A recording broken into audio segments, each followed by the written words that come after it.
जिस तरह जीवन एक सत्य है, ठीक प्रत्येक व्यक्ति को ये भी भली भांति पता है कि मृत्यु भी एक ऐसा सत्य है जिसे कोई जितना मर्जी झुठला दे परंतु इसे बदला नहीं जा सकता। कहने का अर्थ है कि जिसने इस पृथ्वी पर जन्म लिया है उसे एक न एक दिन अपने प्राणों की आहुति देनी पड़ती है।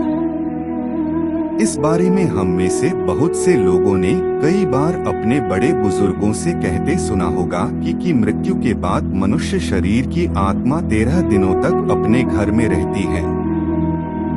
मगर ऐसा क्यों, इस बारे में क्या किसी ने सोचा है?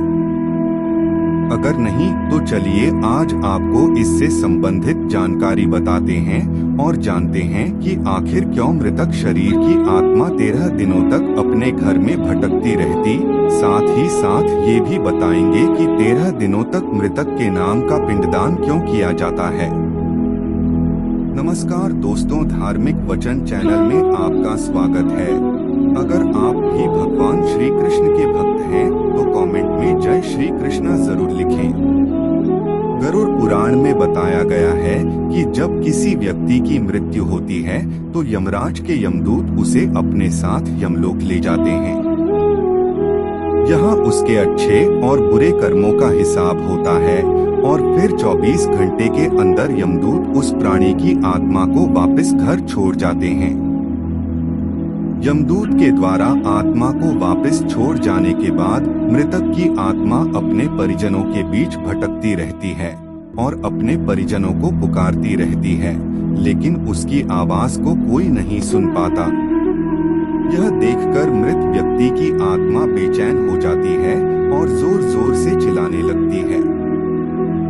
इसके बाद आत्मा अपने शरीर के अंदर प्रवेश करने की कोशिश करती है, लेकिन यमदूत के पास बंदिश होने के कारण वह मृत शरीर में प्रवेश नहीं कर पाती।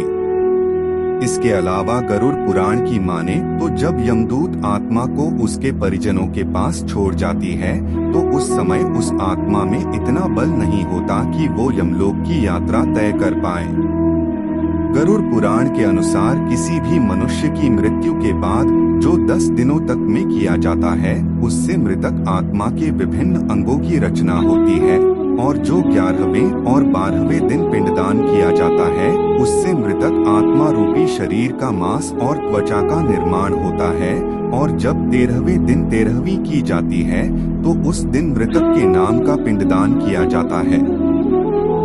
उसी से ही वो यमलोक तक की यात्रा तय करते हैं। मृत्यु के बाद मृतक के नाम का जो पिंडदान किया जाता है उसी से ही आत्मा को मृत लोक से यमलोक तक यात्रा करने का बल मिलता है।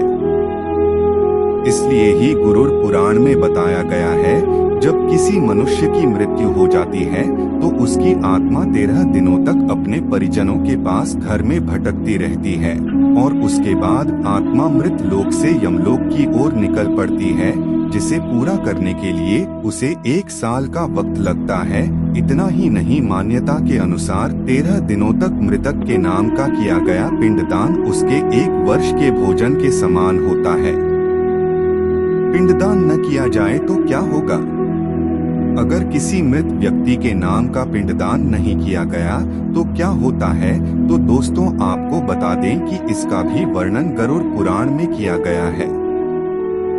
जी हाँ, जिस मृतक व्यक्ति का पिंडदान नहीं किया जाता यमदूत उसे 13वें दिन जबरदस्ती घसीटे हुए यमलोक की ओर ले जाते हैं और मृतक व्यक्ति की आत्मा को इस दौरान काफी कष्ट उठाना पड़ता है। इसलिए हिंदू धर्म में मनुष्य की मृत्यु के बाद 13 दिनों तक पिंडदान करना आवश्यक माना गया है। इसके अलावा आपको बता दें कि 13वें दिन परिजनों के द्वारा मृतक व्यक्ति के नाम का जो भोज करवाया जाता है, अगर वह कर्ज लेकर किया जाए तो मृत व्यक्ति की आत्मा को शांति नहीं मिलती। इतना ही नहीं, गरुड़ पुराण में यह भी बताया गया कि जो व्यक्ति जीवित रहते हुए अच्छे कर्म करता है, मृत्यु के बाद उसकी आत्मा को यात्रा के दौरान यमदूत कोई कष्ट नहीं देते और जो व्यक्ति बुरे कर्म करते हैं उसकी आत्मा को यमदूत यात्रा के दौरान कई यातनाएं देता है और आत्मा को कई कष्ट भोगने पड़ते हैं।